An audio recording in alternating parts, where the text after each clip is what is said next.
In the beginning, when the heavens and the earth were created by God, the world was formless and void, and darkness was over the surface of the deep. God said, "Let there be light." And there was light. Over the course of 6 days, God created the universe, the stars, the planets, and the earth. He filled the land with plants, trees, and animals. He created seas teeming with life and skies filled with birds. And on the 6th day, God decided to create the pinnacle of His creation, mankind. God formed the first human, Adam, from the dust of the earth. He breathed into Adam's nostrils the breath of life, and Adam became a living soul. God planted a garden in a place called Eden, and it was there that Adam was placed to live. The Garden of Eden was a paradise filled with all kinds of trees, bearing fruits of every variety.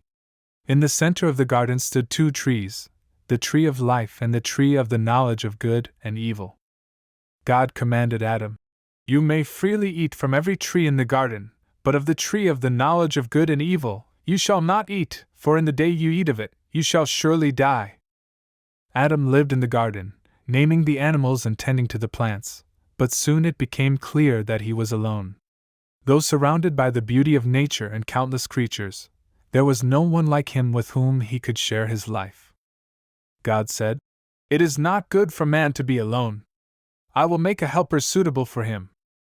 So God caused Adam to fall into a deep sleep.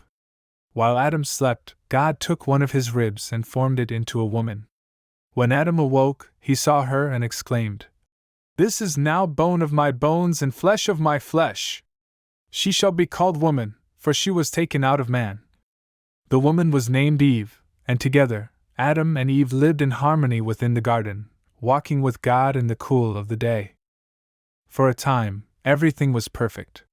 The land was fertile, and there was no suffering, no death, and no evil. But one day, something changed. In the garden, there was a serpent, a cunning creature that embodied deceit. This serpent approached Eve while she wandered among the trees and spoke to her. "Did God really say you must not eat from any tree in the garden?"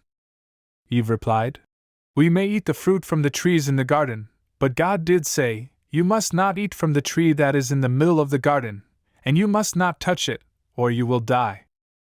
The serpent, with a smooth, persuasive voice, responded, "You will not surely die. God knows that when you eat of it, your eyes will be opened, and you will be like God, knowing good and evil." The serpent's words ignited a desire within Eve, a desire to be wise and to understand the mysteries of the world. She looked at the fruit of the forbidden tree. It was pleasing to the eye, and the thought of gaining wisdom was too tempting. Eve reached out, plucked the fruit, and ate it. She then gave some to Adam, who was with her, and he also ate. Immediately, their eyes were opened, and they realized they were naked. They felt shame for the first time, covering themselves with fig leaves sewn together to hide their nakedness. Their innocence was gone, and they were suddenly aware of good and evil. As the day cooled, God came walking in the garden, as he often did.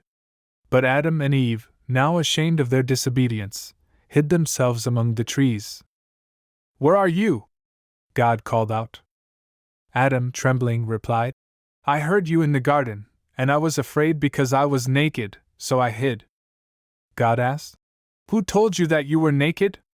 Have you eaten from the tree that I commanded you not to eat from?" Adam, shifting blame, said, "The woman you put here with me, she gave me some fruit from the tree, and I ate it." God then turned to Eve. "What is this you have done?" Eve responded, "The serpent deceived me, and I ate." God, in his justice and sorrow, pronounced judgment on all three. To the serpent he said, "Because you have done this, cursed are you above all livestock and wild animals.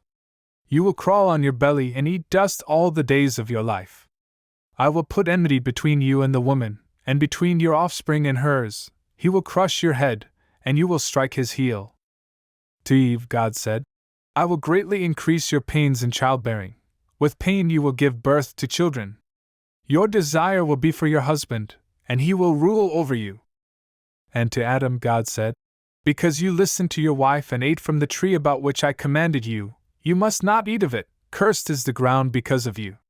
Through painful toil, you will eat food from it all the days of your life. It will produce thorns and thistles for you, and you will eat the plants of the field. By the sweat of your brow, you will eat your food until you return to the ground, for dust you are, and to dust you will return. God then made garments of skin to clothe Adam and Eve, covering their shame. He said, "The man has now become like one of us, knowing good and evil. He must not be allowed to reach out his hand and take also from the tree of life and live forever." So God banished Adam and Eve from the Garden of Eden, placing cherubim and a flaming sword that flashed back and forth to guard the way to the tree of life. From that day forward, Adam and Eve lived outside of paradise, toiling in a world now tainted by sin and death. Though they bore the consequences of their actions, they carried with them the hope that one day, a descendant of Eve would undo the curse brought upon humanity. And thus, the story of Adam and Eve became the first chapter in the long history of humanity, a tale of creation, fall, and the enduring promise of redemption.